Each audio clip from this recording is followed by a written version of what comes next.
Que le nom du Seigneur soit béni. Amen. Je vous salue tous. Je vois qu'on est plus nombreux que tout à l'heure à l'étude biblique.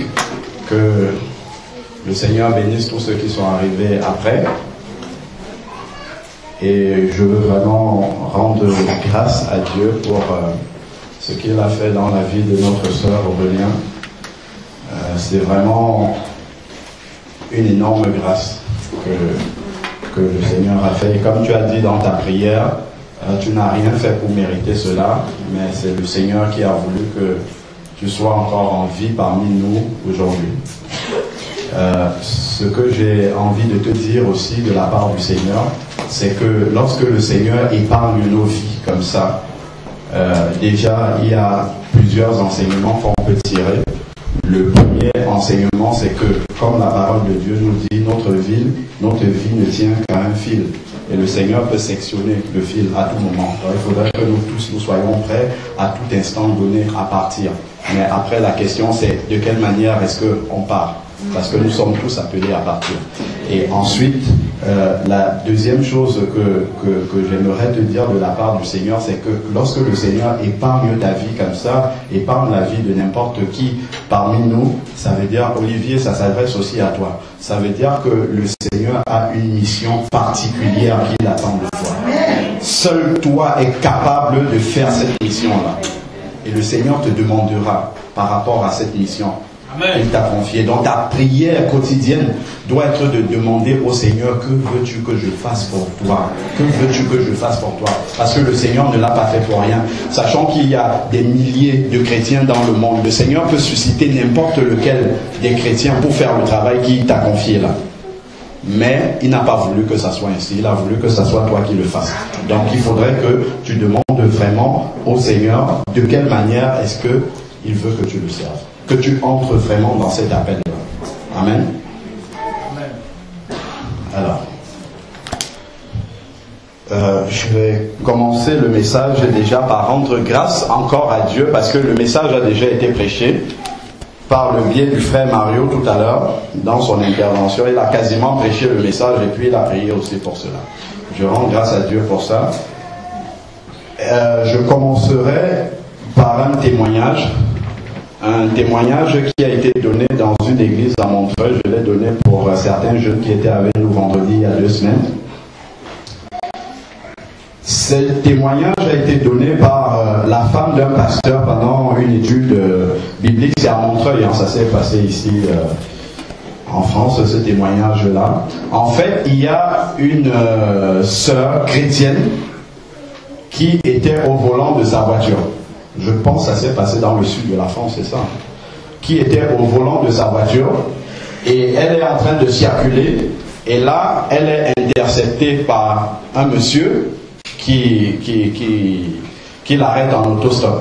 Voilà. Bon, cette sœur-là n'avait pas l'habitude de prendre les gens en autostop. Elle passait toujours. Mais le monsieur était tellement insistant en se plaçant pratiquement en opposition à elle, qu'elle s'est arrêtée. Elle a pris le monsieur dans la voiture. Chemin faisant avec le monsieur lui dit, Madame, est-ce que vous savez que actuellement les anges sont prêts à sonner de la trompette pour le retour de Jésus? Amen. Alors, toute surprise, elle se retourne pour vraiment échanger avec le monsieur. Et il n'y a plus personne dans la voiture. Amen. C'est une chrétienne qui l'a raconté. C'est pas une femme. Et il n'y a plus personne dans la voiture. Alors, prise de panique, elle va diriger sa voiture comme elle peut pour se garer rapidement parce qu'elle était choquée. Et là où elle se gare brutalement comme ça, il y a des policiers qui sont là et qui interviennent immédiatement pour lui demander, mais madame, comment vous vous garez de cette manière-là? Vous n'avez pas le droit de le faire. Et elle demande aux policiers d'attendre qu'elle reprenne ses esprits et son souffle, comme on dit. Et alors à ce moment-là, les policiers lui demandent qu'est-ce qui lui arrive de faire ça. Et elle raconte ce qu'elle a vécu aux policiers. Et les policiers lui disent, vous êtes la 6e personne depuis que nous sommes sur cette route-là à qui ça arrive. Amen. Bon. Amen. Lorsque nous observons l'actualité, pour ceux qui lisent leur Bible, nous savons les temps dans lesquels nous vivons actuellement. Nous comprenons que nous vivons dans une époque que la Bible appelle les derniers jours. Alors, les derniers jours, c'est une époque qui précède directement le retour de Jésus. Ce n'est pas par hasard qu'on voit toute cette escalade de la violence à la télé. Des enfants qui brutalisent leurs professeurs. On voit comment le diable est déchaîné en ce moment. Parce qu'il sait qu'il lui reste peu de temps. Son jugement est prononcé dans Apocalypse 20 et il sait qu'il lui reste peu de temps. Et par rapport à cela, il essaye d'entraîner le maximum de personnes avec lui dans ce jugement qui va tomber bientôt sur lui. Alors, le Seigneur nous a donné dans sa parole, et ça fait très très longtemps qu'on le voit déjà, la description de ces moments dans lesquels nous vivons actuellement. Nous l'avons dans la parole de Dieu. Le Seigneur nous a décrit non seulement ce qui se passera dans la période qui précède son retour dans le monde, mais aussi dans l'Église. Alors, nous allons prendre la parole de Dieu. C'est dans Matthieu 13, du verset 29 au verset 30.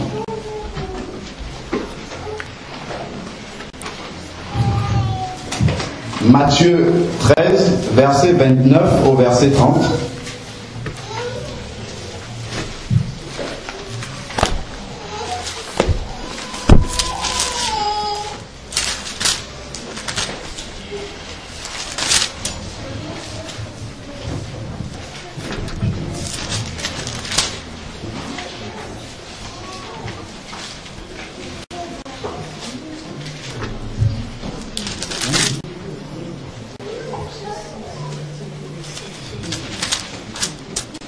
Voilà, c'est Jésus qui parle. On connaît bien la parabole de l'ivraie. Donc on sait ce qui se passe un peu plus haut. Donc Jésus parle, il répond, « Non, dit-il, de peur qu'en arrachant l'ivraie, vous ne déraciniez en même temps le blé. »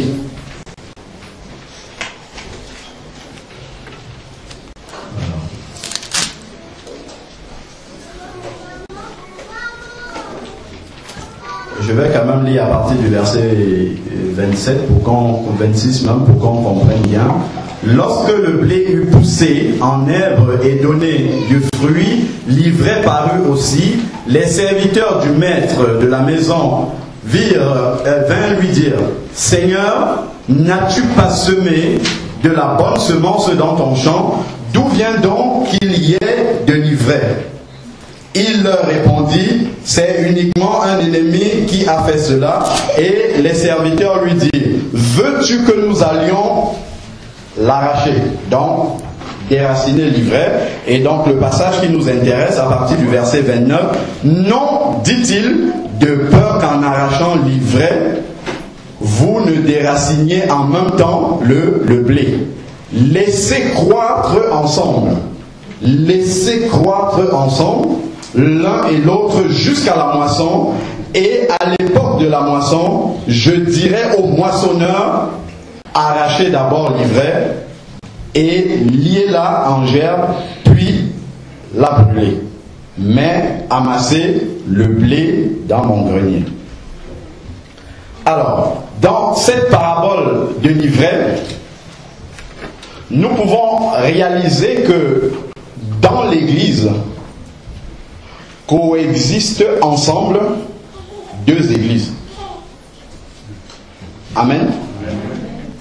Dans l'église visible, coexistent ensemble deux églises.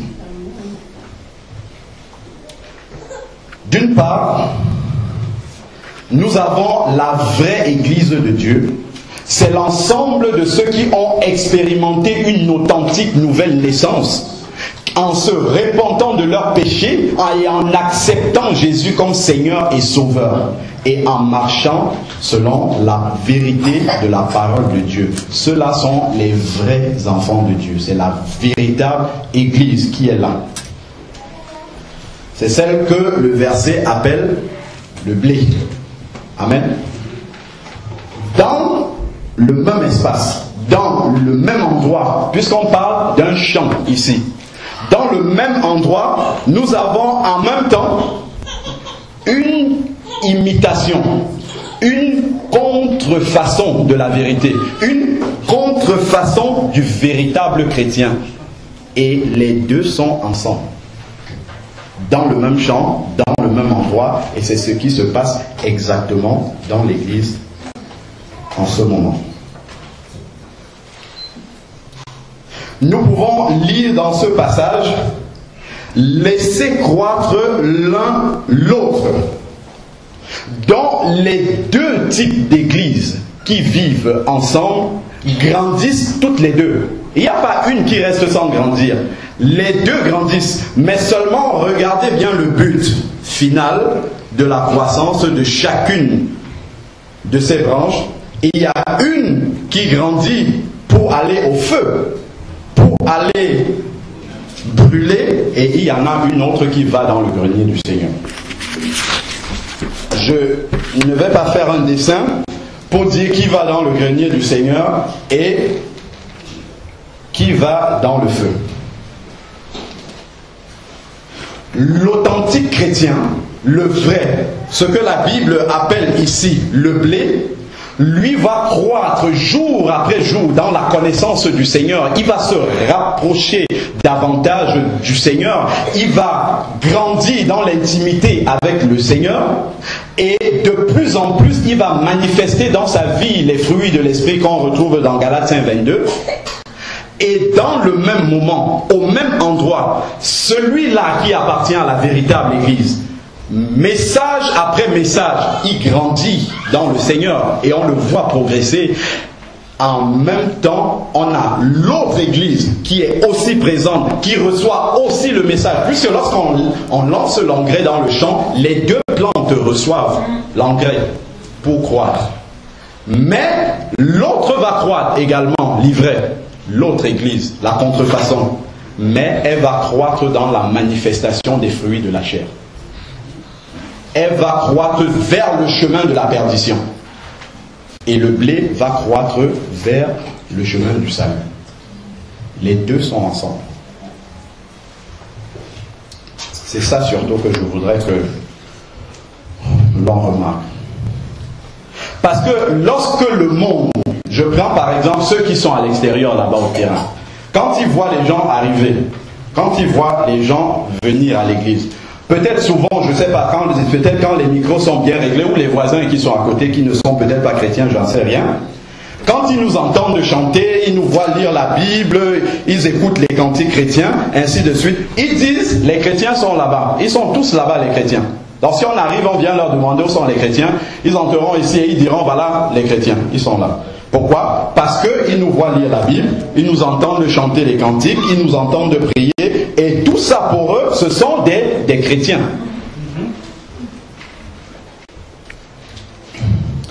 Seulement, la Bible nous dit qu'en même temps, il y a ce que je pourrais qualifier de l'église accompagnatrice. C'est cette église-là qui accompagne les autres. Elle est là, elle est présente, mais elle ne sait pas pourquoi elle est là.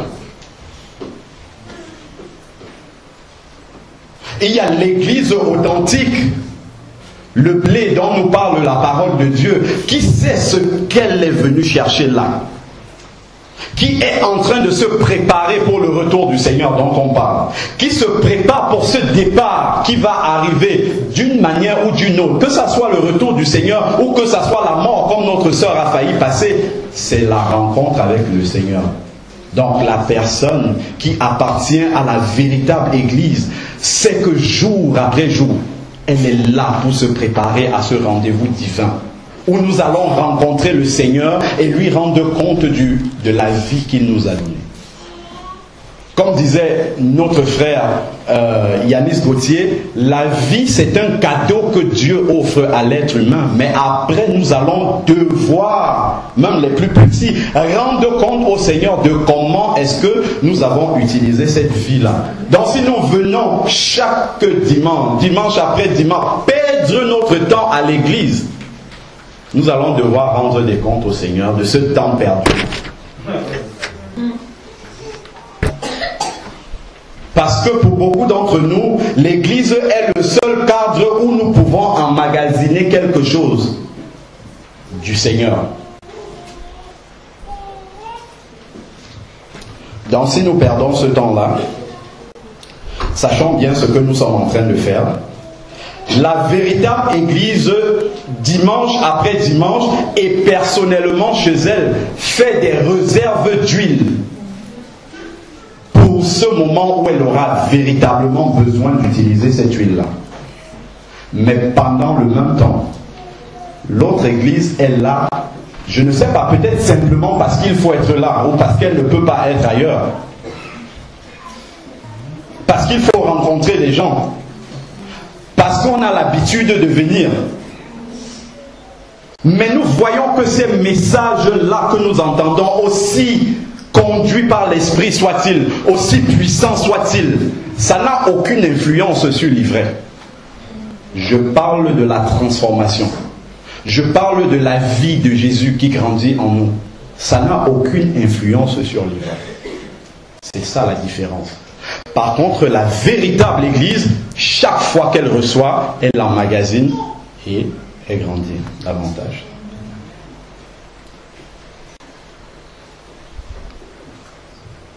Parce que lorsqu'on regarde l'église, lorsqu'on observe notre église, on peut avoir l'impression que peut-être le frère Jean, lui, et la sœur Marie ont créé une affaire, un commerce, et nous sommes là pour les accompagner à faire tourner la boutique. Beaucoup d'entre nous pensons encore que nous sommes là pour eux ou pour les responsables. Et il n'y a qu'à voir comment nous nous conduisons dans les activités qui sont mises en place normalement pour nous faire grandir. Mais on pense qu'on le fait pour eux. Ce n'est pas pour eux qu'on le fait. Nous ne sommes pas là pour les aider à faire avancer l'œuvre de Dieu. Nous sommes là tous ensemble pour que l'œuvre de Dieu grandisse. Chacun a sa pierre à apporter pour que l'œuvre grandisse. Amen. Et ça, c'est une preuve encore que nous n'avons pas encore véritablement été transformés par l'évangile. Parce que lorsque l'évangile va nous toucher véritablement, nous allons réaliser que nous sommes tous co-ouvriers pour faire avancer l'œuvre de Dieu. Et lorsque tu es assis, n'importe où tu te trouves, spontanément tu vas commencer à raisonner et à réfléchir dans ta tête comment faire avancer l'œuvre de Dieu. Comment est-ce que je peux contribuer? Je ne parle pas financièrement, c'est pas de ça que je parle. Comment faire véritablement? Quelle est ma place là dans l'église? Quand je viens, dimanche, ça fait beaucoup d'années qu'on... Mais qu'est-ce que moi j'apporte aux autres? Qu'est-ce que j'apporte pour que les autres autour de moi grandissent? On n'a pas besoin de connaître toute la Bible pour cela. On a besoin de prendre sa place dans l'église. On a besoin de comprendre que nous sommes tous, chacun, importants, utiles, pour que l'église de Dieu grandisse. On a besoin de le comprendre. Ce n'est que lorsque nous aurons compris cela, que chacun prendra sa responsabilité véritable et on n'aura plus besoin d'entendre des messages comme celui que le frère a donné ce matin. C'est très très alarmant. Lorsque vous avez véritablement l'Esprit de Dieu, vous avez envie de pleurer lorsque vous entendez ce genre de message. C'est la preuve véritable qu'on n'a pas compris pourquoi on est là. C'est une perte de temps. Il faut le comprendre, c'est une perte de temps. Parce qu'on pense simplement que si aujourd'hui, imaginons là, si vous vous présentez là à l'instant, devant Jésus, et que Jésus vous demande pour quelle raison je dois te laisser entrer dans le paradis, qu'est-ce que tu vas répondre? Tu vas lui dire, c'est parce que j'allais à l'église tous les dimanches. C'est parce que je venais à toutes les réunions. C'est ce que tu vas lui dire. Je pense que c'est pas assez. On avait vu le dialogue entre Jésus et Nicodème. Si on a bien compris ce message-là, on a compris que l'essentiel, c'est pas de venir là. C'est de prendre ce qu'on est venu chercher et de partir avec. Amen. Si on vient ici et on laisse ce qu'on est venu chercher, on repart comme on est venu, on a perdu notre... C'est une matinée gaspillée. Autant faire la grasse matinée, au moins on aura profité du sommeil et on sera reposé. Il faut voir la vérité en face. Il faut pouvoir se regarder dans un miroir, comme l'apôtre Jacques nous dit, et ne pas oublier comme nous sommes.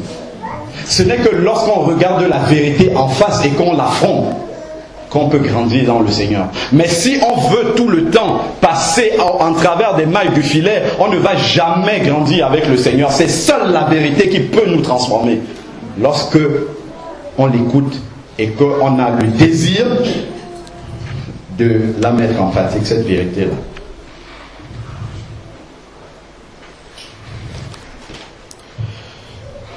Alors, quand on nous voit, je ne sais pas depuis combien de temps on prêche sur le message du retour de Jésus ici, mais on n'a pas l'impression qu'on attend le Seigneur. C'est une réalité ce que je suis en train de dire. Il y a des endroits où on ne prêche jamais que Jésus va revenir.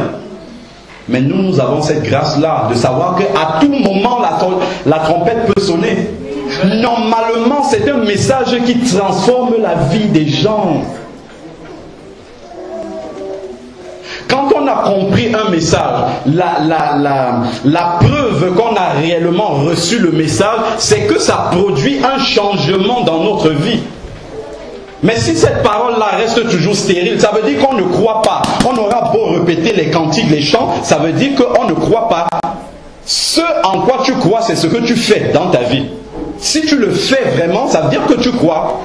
Mais si tu l'écoutes et tu ne le fais pas, ça veut dire que tu ne crois pas un seul mot de ce que tu dis. Même si tu répètes cela jour et nuit depuis que tu es tout petit. Amen. Nous prenons 2 Timothée 3. On a l'impression que on a tellement entendu ce message sur le retour de Jésus que nous sommes devenus complètement insensibles à ce message-là. Et même au reste de la parole de Dieu. Comme le frère Jean lui le dit souvent, on a tellement entendu l'évangile que ça ne nous fait plus rien du tout. C'est un peu comme lorsque vous donnez certains médicaments assez régulièrement à des personnes et ces personnes commencent à résister aux médicaments. C'est-à-dire que le médicament n'a plus d'effet. C'est un peu cela que nous vivons actuellement dans l'Église. Et si je prends ce passage-là, c'est un passage qui nous décrit les derniers temps dont on parle. Et vous verrez que ce mot insensible-là est cité là parmi les versets-là. Et c'est ce que nous sommes en train de voir dans l'Église. Les signes du retour de Jésus sont présents dans notre Église et on prêche dessus. Alors, 2 Timothée 3, du verset 1 au verset 5. Sache que dans les derniers jours, il y aura des temps difficiles. C'est une certitude. Sache, ça va arriver. Lorsque tu vas commencer à voir ces signes-là se manifester, il faut penser à ta relation personnelle, à faire de l'huile avec le Seigneur. Le Seigneur, Jésus a prononcé cette parole en disant « Redressez vos têtes et sachez que votre délivrance est proche ». Mais si tu es enfoncé dans l'iniquité, comment est-ce que ta délivrance va arriver? Amen. Car les hommes seront égoïstes, je suis au verset 2, amis de l'argent, fanfarons, hautains, blasphémateurs, rebelles à leurs parents. Qu'est-ce qu'on voit maintenant dans les familles?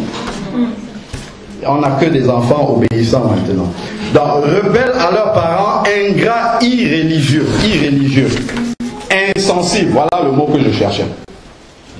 Insensibles, déloyaux, calomniateurs, intempérants, cruels, ennemis des gens de bien, traîtres, emportés, enflés d'orgueil, aimant le plaisir plus que Dieu. Verset 5, ayant l'apparence de la piété, mais reniant ce qui en fait la force, éloigne-toi de ces hommes-là. Si on prend chacun des mots ici, là, on peut faire une prédication dessus. Nous allons nous arrêter d'abord sur le mot insensible. Verset 3, insensible et loyaux. Donc, insensible.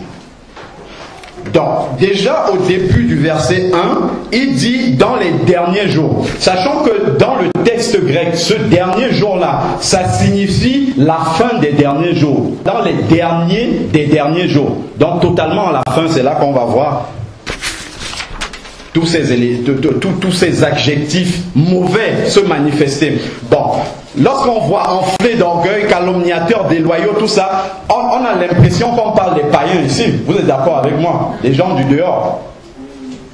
Ça a l'air d'être une fidèle description des gens qui ne croient pas en Dieu. Des gens qui sont dehors.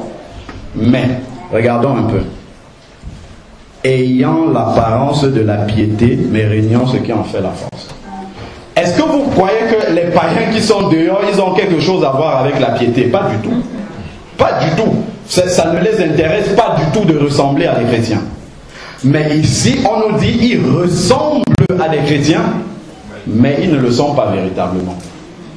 Quand on regarde en apparence extérieurement, ce sont des chrétiens, mais à l'intérieur, ce ne sont pas des chrétiens.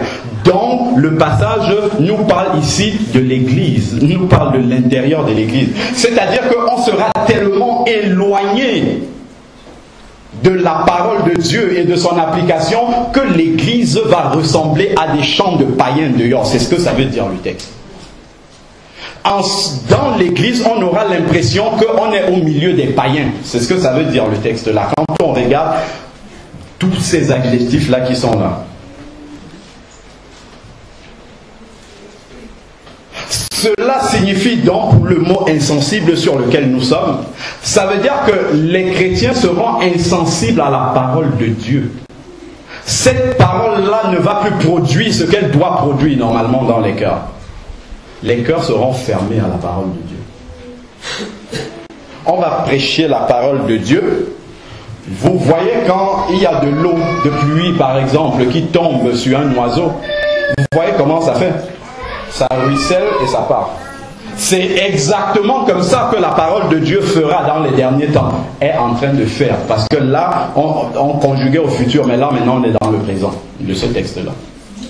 La parole de Dieu est prêchée, mais elle ruisselle sur les gens et elle repart comme si elle n'avait jamais été prêchée. Comme on dit, ça rentre ici et hop, à la sortie là.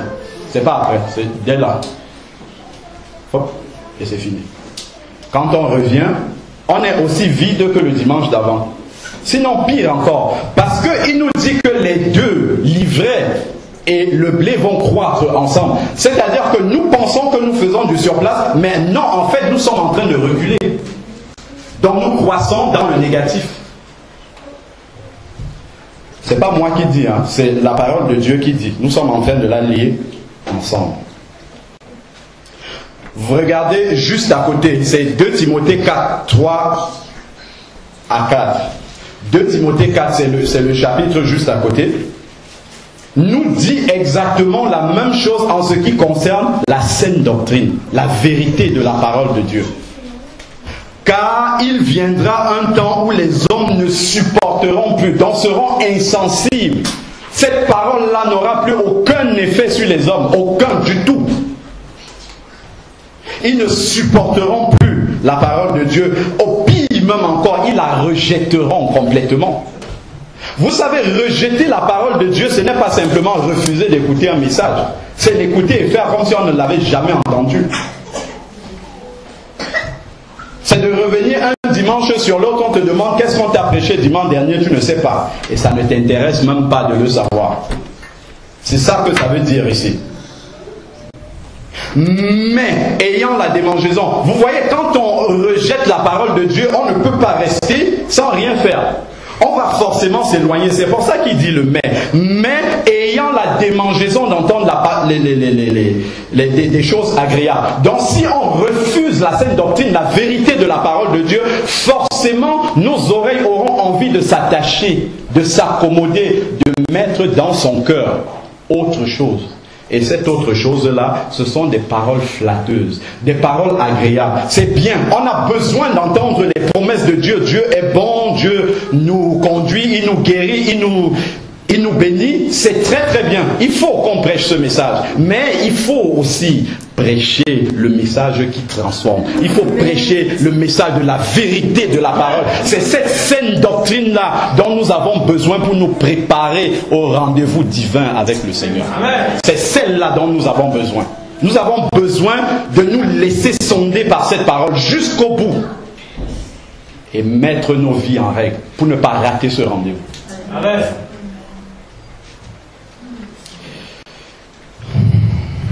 Alors, donc, ayant la démangeaison d'entendre des choses agréables, ils se donneront une foule de docteurs. Dans une autre version, c'est ils se donneront maître sur maître. C'est-à-dire qu'il y a un frère qui vient ici, il prêche un message qu'on aime bien, gloire à Dieu. Il y a un autre qui vient, qui prêche la vérité. On ne veut pas, et ainsi de suite. Il y en a même qui vont d'une église à l'autre parce qu'ils veulent entendre des choses agréables. Mais ces choses agréables nous font descendre jusqu'en enfer. Amen. Ça a l'air doux au regard, ça a l'air doux pour la terre, mais c'est un évangile qui amène en enfer. Il vaut mieux rester là où il y a la vérité. Il vaut mieux aimer la vérité de la parole de Dieu. Même si c'est un marteau qui nous fait mal, il vaut mieux aimer cette vérité parce que c'est elle qui va nous sauver à la fin. Il faut être attaché à cette vérité parce qu'elle est devenue rarissime, la véritable parole de Dieu aujourd'hui. Elle est devenue très rare. Alors, retournons toujours dans 2 Timothée, c'était juste une parenthèse. Donc souvent, nous préférons rester là où la parole de Dieu ne dévoile pas le péché dans notre vie. Comme ça nous permet de rester les mêmes sans jamais nous remettre en question. Et comme ça, de message en message, gloire à Dieu. Mais entre-temps, notre vie n'est pas changée. Et si on rencontre Dieu à ce moment-là, ça va être très difficile pour nous. Alors, revenons dans 2 Timothée 3. Il dit, c'est dans le verset 2. Car les hommes seront égoïstes. On a compris qu'on nous parle de l'église ici. Donc moi je dirais, les chrétiens seront égoïstes. Et dans le texte d'origine, égoïste, ça veut dire s'aimer soi-même. Les hommes vont s'aimer eux-mêmes. Ils seront trop absorbés par leurs propres intérêts. C'est ce qui se passera dans l'église. C'est ce qui est en train de se passer dans l'église. Nous devons nous sonder pour nous demander intérieurement, quand je suis là, quand je viens à une activité de l'église, quand je parle d'activité, je parle des activités spirituelles, la prière, l'étude de la parole, et ainsi de suite. Quelle est ma réelle motivation quand je suis là? Est-ce que c'est pour moi-même que je viens d'abord? Ou est-ce que je viens pour aider aussi les autres qui sont là? Est-ce que je viens pour intercéder pour les autres? Ou est-ce que je viens simplement parce que j'ai un problème qui m'embête moi et il faut absolument que je dérange Dieu jusqu'à ce que mon problème à moi soit résolu? Nous sommes là pour nous soutenir, pour porter les fardeaux les uns des autres, ou alors nous sommes là simplement pour nous assumer nous-mêmes. La parole de Dieu nous dit que le Seigneur nous appelle à nous oublier nous-mêmes pour nous tourner vers les autres. Mais pour beaucoup d'entre nous, ça ne reste que des versets très théoriques, très lointains, qu'on ne vit jamais et qu'on lit tous les jours dans la Bible.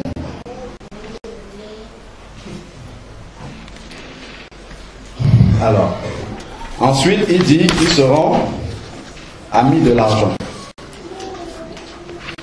Ici, la Bible nous parle de la cupidité, le fait d'être attaché à l'argent. C'est le désir que l'on voit dans notre société de posséder toujours plus, avoir toujours plus d'argent, toujours plus, et ça ne suffit jamais. De toute manière, ça ne suffira jamais.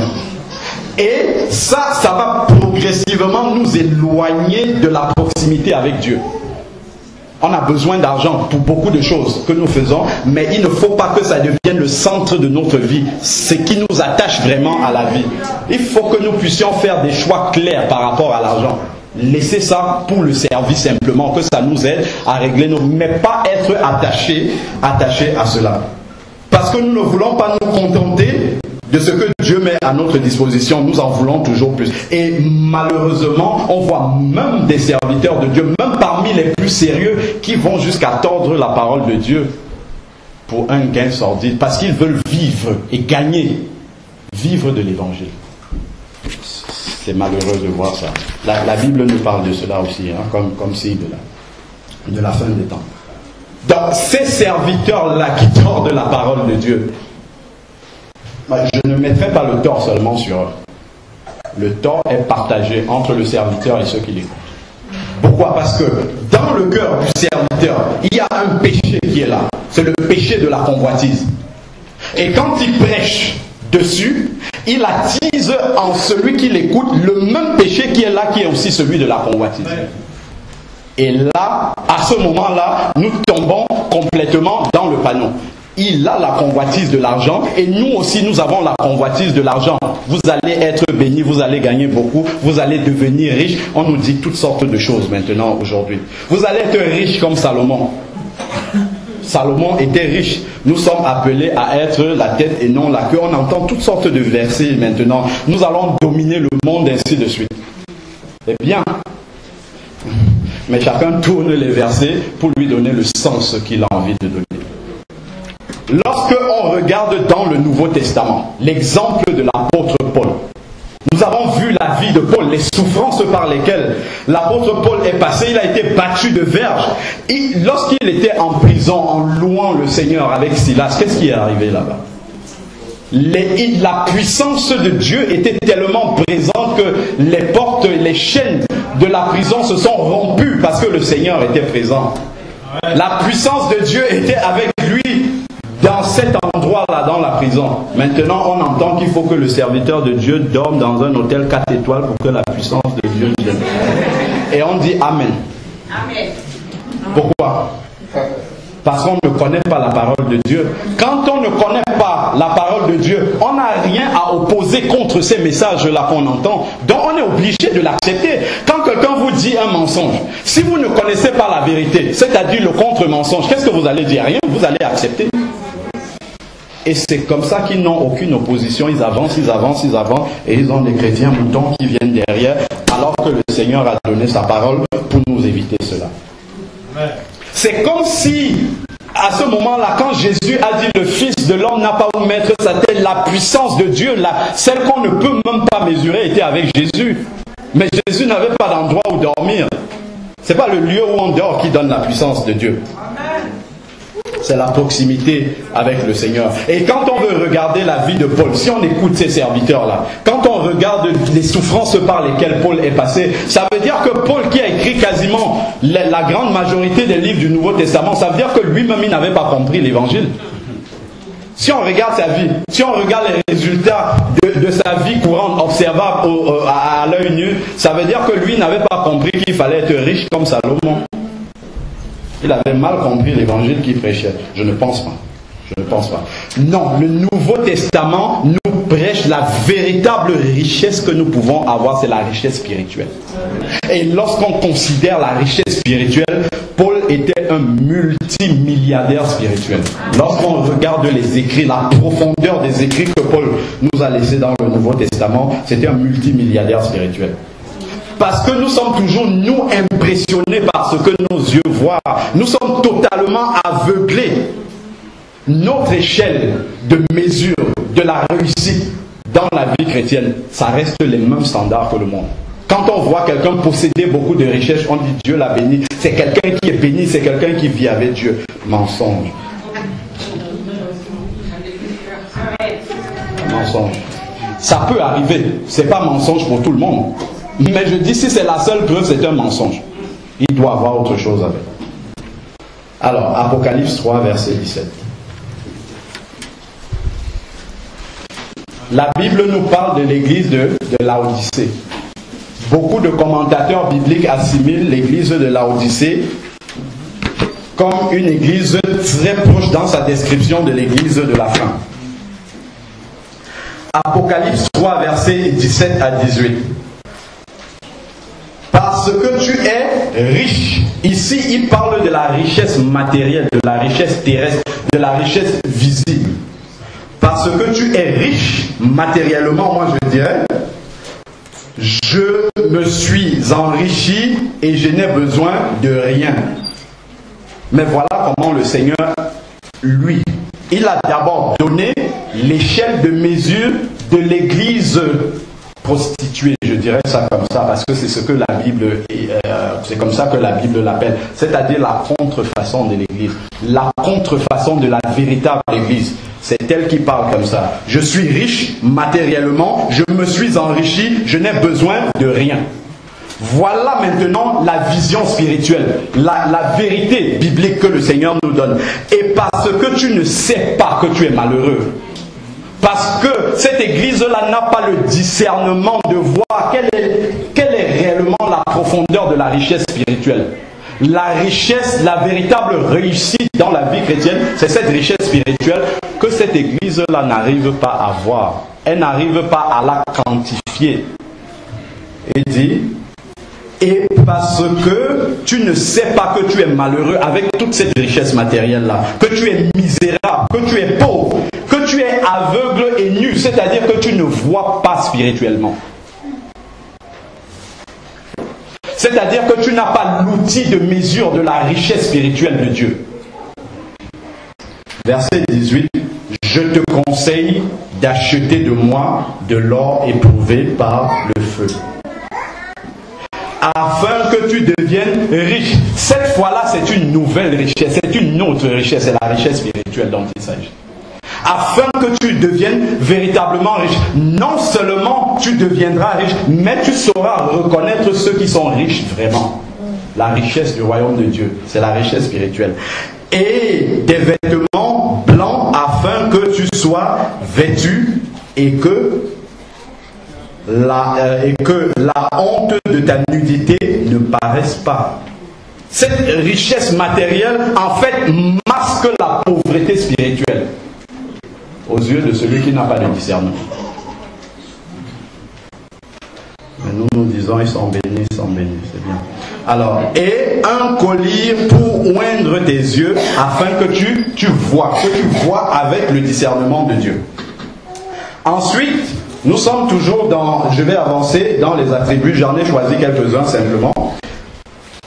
2 Thessaloniciens 3, toujours, du verset 1 au verset 5. Je vais m'arrêter sur calomniateur, rapidement. On l'a vu déjà dans la dernière prédication, mais on avait parlé de la médisance. Alors, les calomniateurs sont des personnes qui déforment la vérité et qui la répandent. Donc, ils transforment la vérité en un mensonge et ils répandent cette vérité-là. Souvent, ça commence de manière très subtile. Ça commence par la médisance. Et c'est quoi la médisance? C'est que on parle de quelqu'un et on insiste sur les aspects négatifs pour donner un mauvais témoignage de cette personne, pour communiquer une mauvaise image de la personne. Celui à qui on parle, on veut que son appréciation de la personne dont on parle soit mauvaise. Donc on insiste sur les mauvais aspects. C'est ça la médisance. Et quand on commence dans la médisance, après on saute rapidement dans la calomnie, c'est-à-dire qu'on ne dit plus la vérité. Dans la médisance, c'est la vérité qu'on dit, mais en insistant sur les points négatifs. Et la médisance, c'est carrément des mensonges que l'on propage. Qu'est-ce que ça nous dit? Ça nous dit que dans l'église de la fin, également, la langue sera une occasion de chute pour les hommes. Faisons très attention à ce qui sort de notre bouche. Notre bouche devrait nous servir à répandre l'évangile et à adorer Dieu. Et de la même source, comme l'apôtre Jacques nous dit, ne peuvent pas sortir de type d'eau. Ensuite, on va évoluer rapidement parce que le temps court. Ils aimeront le plaisir plus que Dieu. On est toujours dans l'église, on n'est pas dehors, on est dans l'église. Ils aimeront le plaisir plus que Dieu. Et là, c'est très subtil ça dans l'église. C'est hyper subtil à observer. Mais ça se voit. Beaucoup s'approchent de Dieu par intérêt. Parce que Dieu peut résoudre nos problèmes, il peut nous guérir de nos maladies, il peut nous donner du plaisir. Parce que quand Dieu enlève les problèmes, on éprouve du plaisir. Dieu peut nous donner du plaisir. Certains s'approchent comme ça de Dieu par intérêt. Donc ils cherchent, j'ai un frère chrétien qui dit, il cherche les mains de Dieu au lieu de chercher sa face. Amen. Il cherche les mains de Dieu au lieu de chercher sa face. Parce que les mains peuvent faire quelque chose. Mais la face de Dieu, c'est nous voir comme nous sommes. Alléluia. Alors, Remarquez un peu, quand on fait l'adoration, le frère Henri, quand il était ici il y a longtemps, là, il nous avait demandé est-ce que la chair aime adorer Dieu? On a dit non. Il avait dit oui, si la chair aime adorer Dieu. Au moment de l'adoration, souvent, il y en a qui aiment ce moment-là. Quand on vient à l'église, beaucoup aiment le moment de l'adoration. Parce que déjà on est passif, on n'a rien à faire, à part adorer Dieu. Et le fait d'adorer Dieu, ça nous enlève comme un poids que nous avions dans le cœur. Et ce n'est que pour ça que certains aiment l'adoration. Ou pour d'autres encore, c'est exhiber simplement la belle voix que Dieu nous a donnée, nous montrer cette belle, ce bel organe, ce beau don que Dieu nous a donné. C'est pas mauvais en soi, mais il y a une chose. C'est bien d'aimer l'adoration comme ça. Mais pour certains, l'adoration, souvent, vous voyez, ça bouge, il y a beaucoup de bruit, ainsi de suite. Ça excite souvent la chair. Et on entre dans une adoration charnelle totalement, où Dieu n'est pas présent.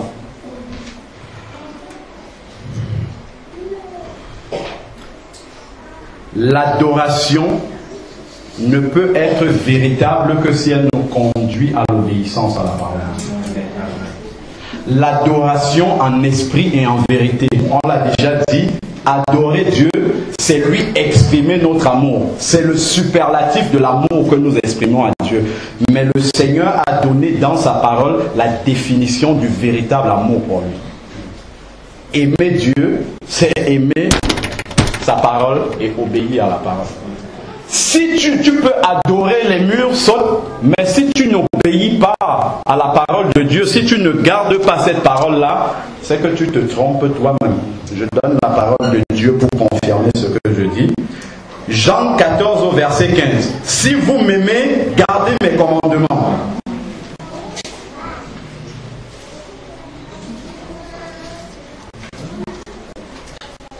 Si vous m'aimez, gardez mes commandements. Jean 14 au verset 15.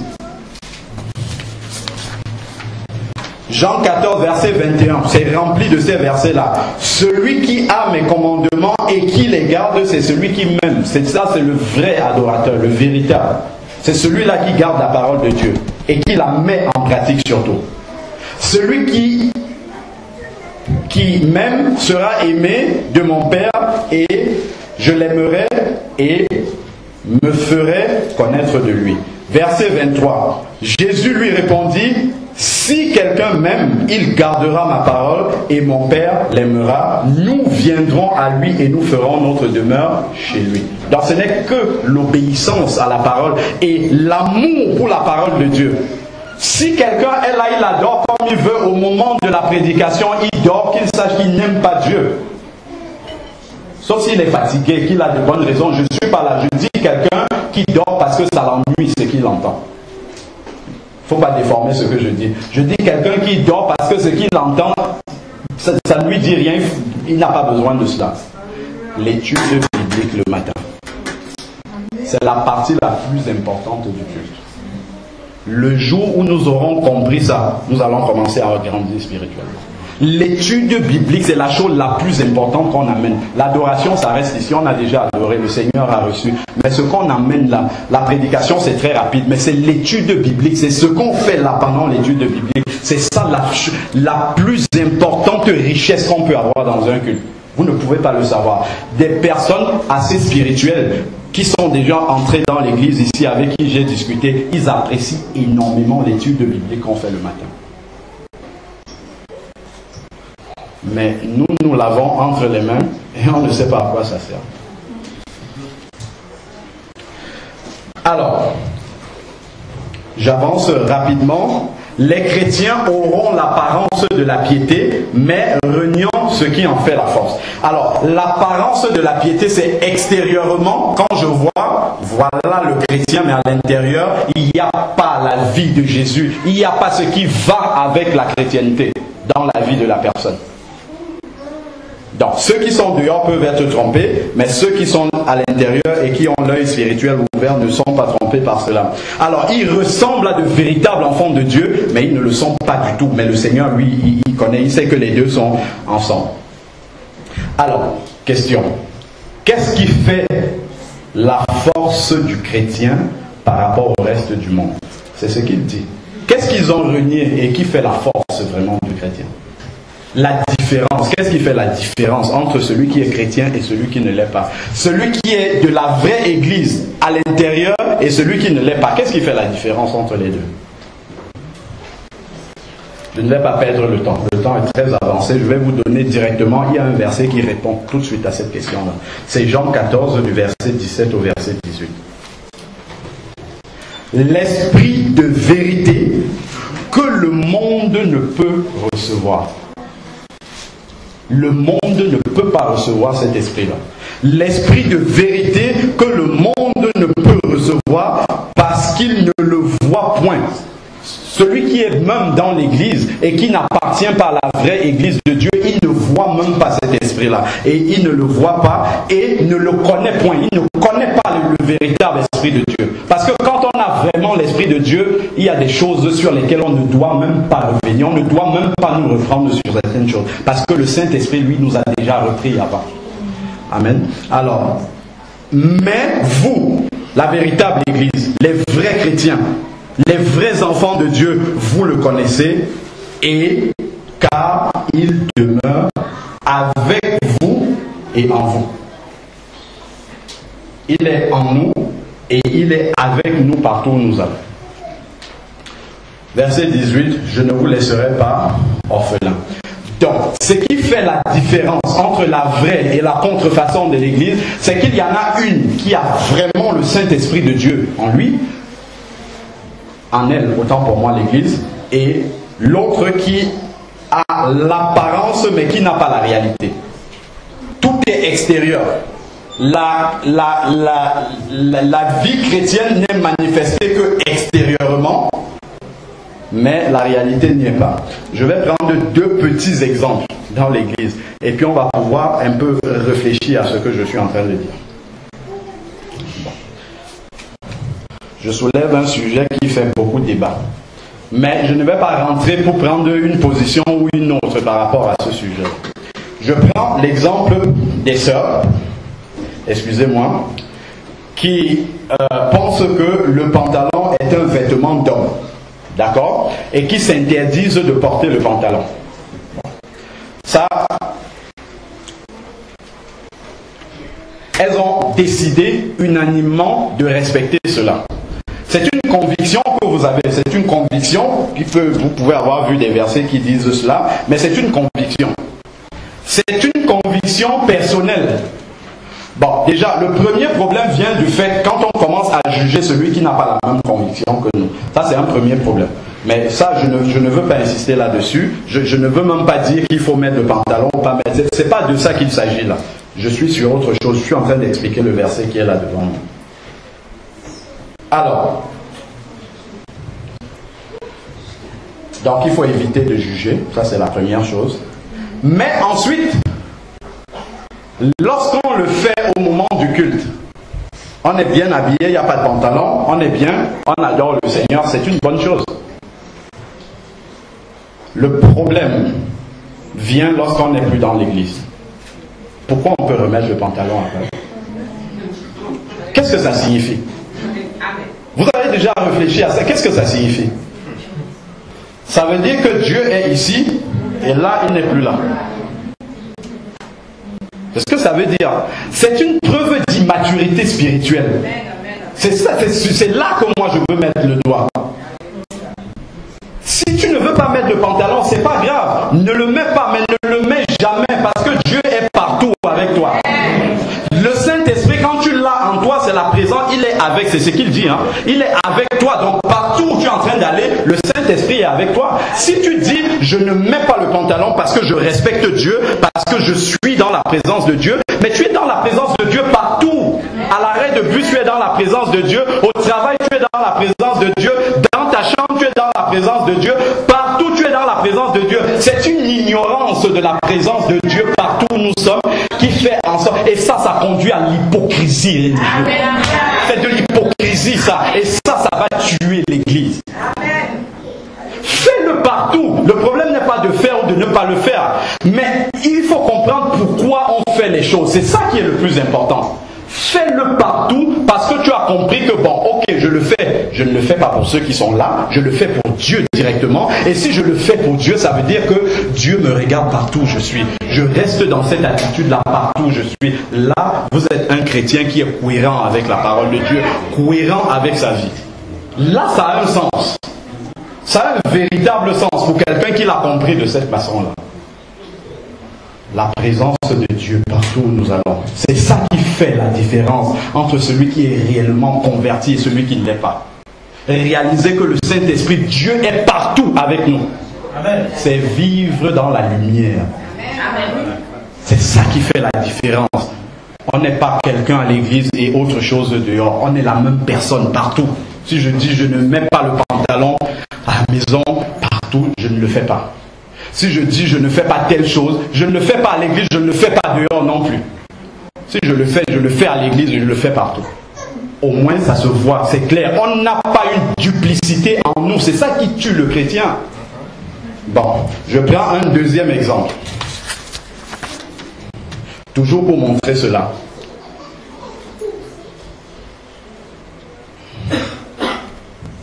Il n'y en a pas beaucoup. On a des... Bon, ça c'est aussi un débat dans la parole de Dieu. Il y a des gens qui ont des opinions différentes. C'est sur le port du voile. Moi, je ne vais pas dire mettez le voile ou ne mettez pas. Moi, je laisse le Saint-Esprit convaincre chacun par rapport à cette parole-là. C'est pas ce que je veux dire. Je vais simplement dire que, bon, on a des sœurs qui portent le voile. C'est une très bonne chose. Amen. C'est toujours une conviction par rapport à la parole de Dieu. Par contre, qu'est-ce que ça signifie? Moi, je m'arrête toujours sur la signification de ce qu'on fait. C'est quand on comprend ce qu'on fait qu'on montre qu'on est mature spirituellement. Pourquoi tu le fais? Parce que la parole de Dieu dit quelque chose par rapport à cela. Et qu'est-ce que la parole de Dieu dit? C'est un signe de soumission à qui?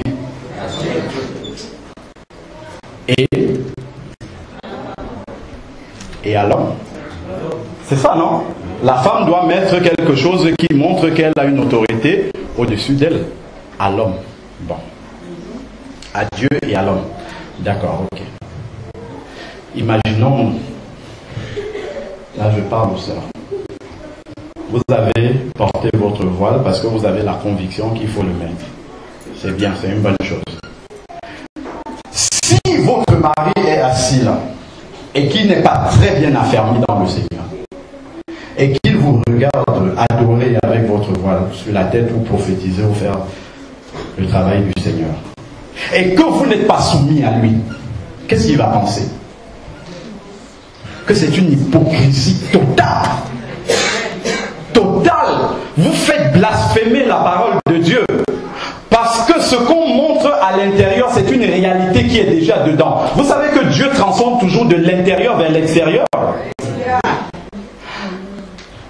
Quand je porte le voile sur ma tête, ça veut dire que je suis tellement convaincu qu'il faut être soumis au Seigneur et à mon mari, et je le suis effectivement, je le suis tellement qu'il faut que ça se voit à l'extérieur, et là je mets le voile. Et c'est une vérité. Mais si je le mets simplement comme ça, pour montrer que je le mets, et que la réalité spirituelle n'est pas derrière, le mari déjà, vous allez tuer sa foi. Parce que, bon, lui il vous connaît, mais il va se dire que la sœur à côté, qui a fait la même chose, est peut-être dans le même cas que sa femme. Alors que peut-être la sœur est dans la vérité. Elle le met parce qu'elle a compris pourquoi elle le fait et elle est vraiment soumise. Vous comprenez ce que ça signifie? Comprenons bien pourquoi nous faisons les choses. Et ça, c'est la réalité de la présence du Saint-Esprit en nous qui nous permet de comprendre pourquoi on fait les choses. Ça a tellement pris de la place dans mon cœur, cette soumission-là, qu'il faut qu'on voit maintenant à l'extérieur. Vous voyez même la réalité du baptême d'eau par immersion. Qu'est-ce que ça représente? C'est la mort à l'ancienne vie et la résurrection à une nouvelle vie. Mais ça ne vient qu'après que la nouvelle naissance soit passée dans le cœur. Que la vie d'avant soit sortie et que la nouvelle vie soit venue. Mais comme on ne voit pas ça, il faut le matérialiser par le baptême qui devient visible. Donc la chose visible ne vient qu'après que la chose spirituelle se soit passée dans le cœur. Tout ça, ce sont de petits détails comme ça, mais ça nous éloigne de la réalité de la vie avec Dieu, de l'intimité avec Dieu, de comprendre pourquoi on fait les choses. La différence entre celui qui est réellement du blé et celui qui est à moitié du blé et à moitié de l'ivraie. Moi, je dirais ça comme ça plutôt.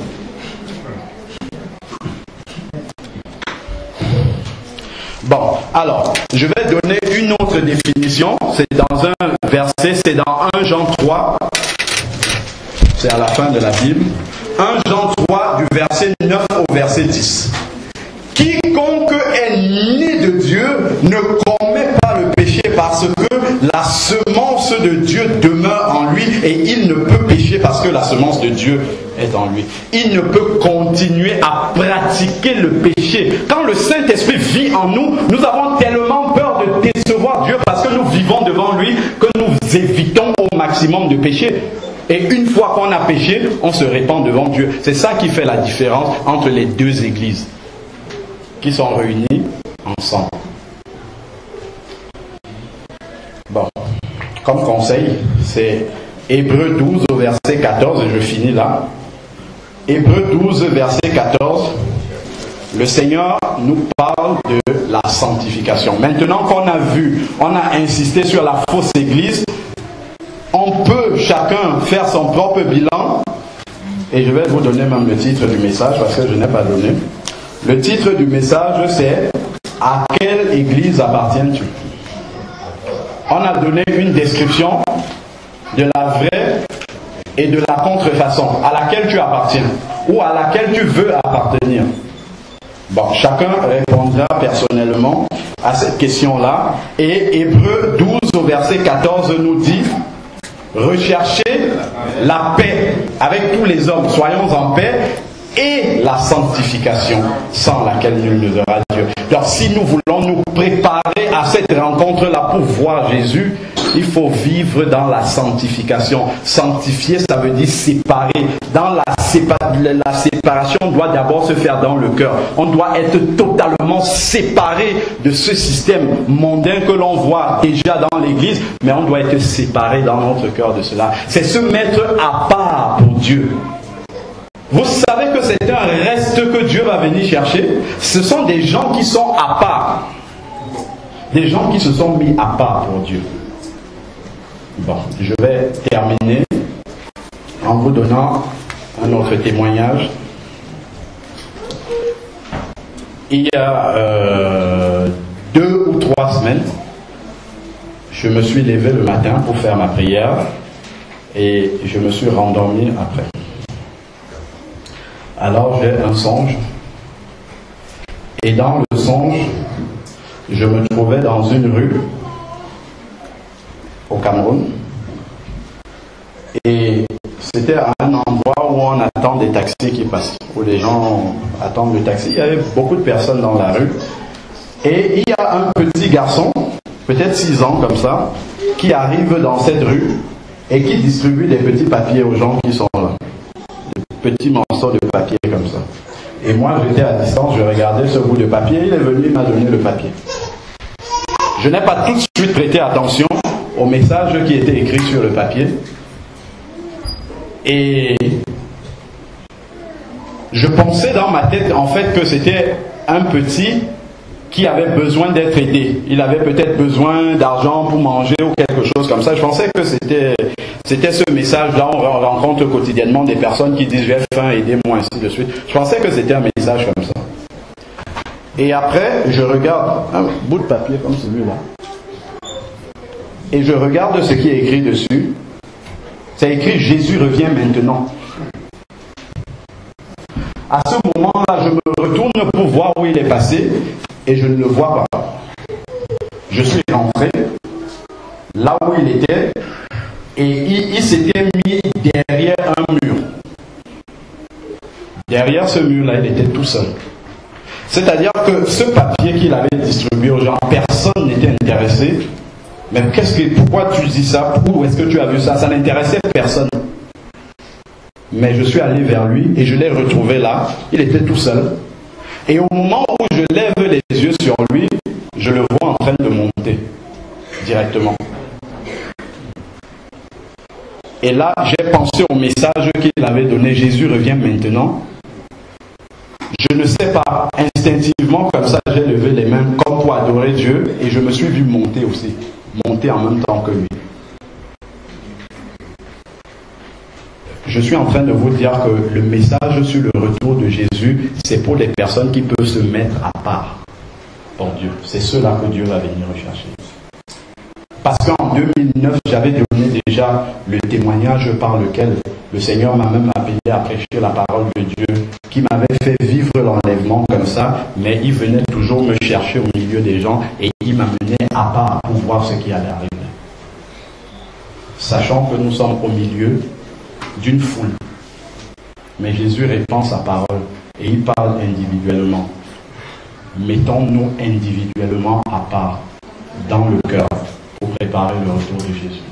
Amen. Seigneur Dieu Tout-Puissant, nous te bénissons encore pour ce message que tu nous as donné, Seigneur. Merci, Seigneur, pour cette portion de parole, Seigneur, que tu nous as donnée.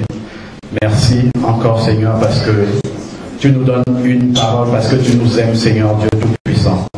Donne-nous d'accueillir, Seigneur, favorablement cette parole dans nos cœurs, Seigneur, et que cette parole puisse faire l'œuvre que tu as